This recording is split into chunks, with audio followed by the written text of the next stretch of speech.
Hello guys, this is Claudia from claudiamyenglishteacher.com. In this session today, I'm going to go through the structure of the listening test and its full parts. Stay with me. IELTS listening is made up of 40 questions, and it is the same test for academic and general IELTS.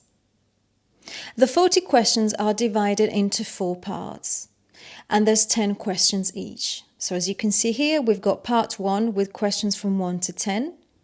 Then we've got part 2 from questions to 11 to 20, part 3 with questions 21 to 30, and part 4 with questions 31 to 40. Each question of the listening test equals to 1 point. And in terms of time, the whole test is going to be 40 minutes in total, divided into 30 minutes of audio, and 10 minutes at the end of the test to transfer the questions onto the answer sheet. This is if you're doing the paper-based test. If you're doing the computer-based test, you need to type your answers directly into the computer, and that means you need to be able to listen and type at the same time. And also, you only get 2 minutes to check your answers at the end of the recording, and you don't get the 10 minutes to transfer your answers. The topics of the 4 parts are varied, as you can see here. Part 1 is always a conversation between 2 people about everyday life. That could be 2 people at the post office, 2 people checking into a hotel, 2 people discussing a sports match results, or 2 friends talking about games. Part 2 is always a talk about one speaker, and that's either a talk or an interview.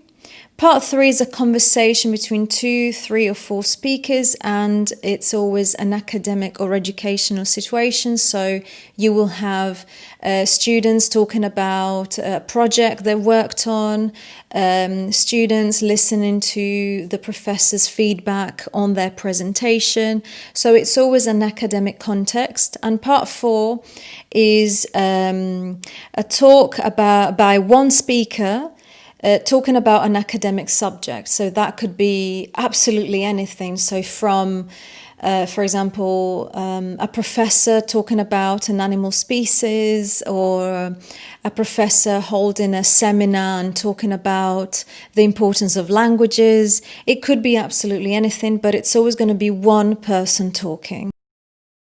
There are different types of questions that can come up in the listening, but they can be categorized into 3 big groups. The first of which is multiple choice, where you get a question and then 3 options, and you normally need to select one. In some exercise, you might have to select 2 or 3, but in any case, it's a selection of one of the choices they give you.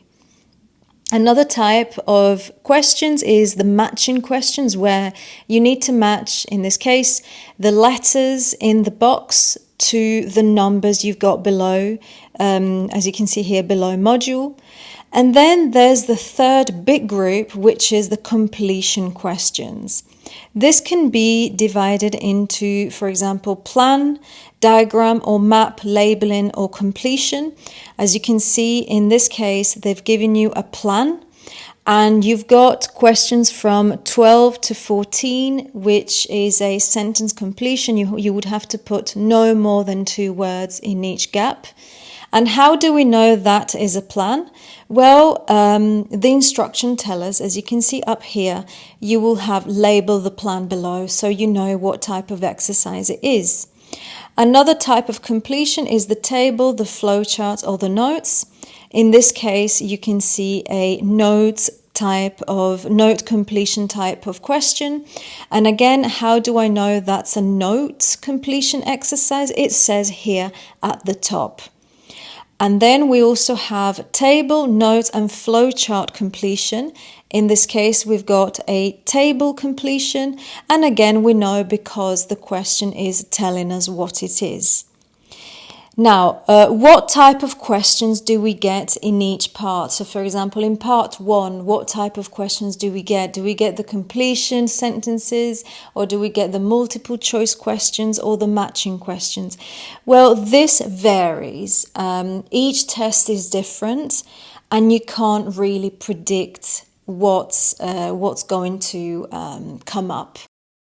I normally recommend that students become familiar with all types of questions by doing a lot of exercises on the internet or doing test papers, just to become familiar with the different types of questions, so that when you get to the test day, you know what to expect. Because as I said, you will have different types of questions. And this is the answer sheet, which you will use if you do the paper-based test. If you do the computer-based, as I said, you will type your answers directly into the computer. And then at the end of the test, you will get 2 minutes to check and to go through your answers. I've downloaded this answer sheet from the official IELTS website. You can find it there, or you can find it on my website as well if you want to download it.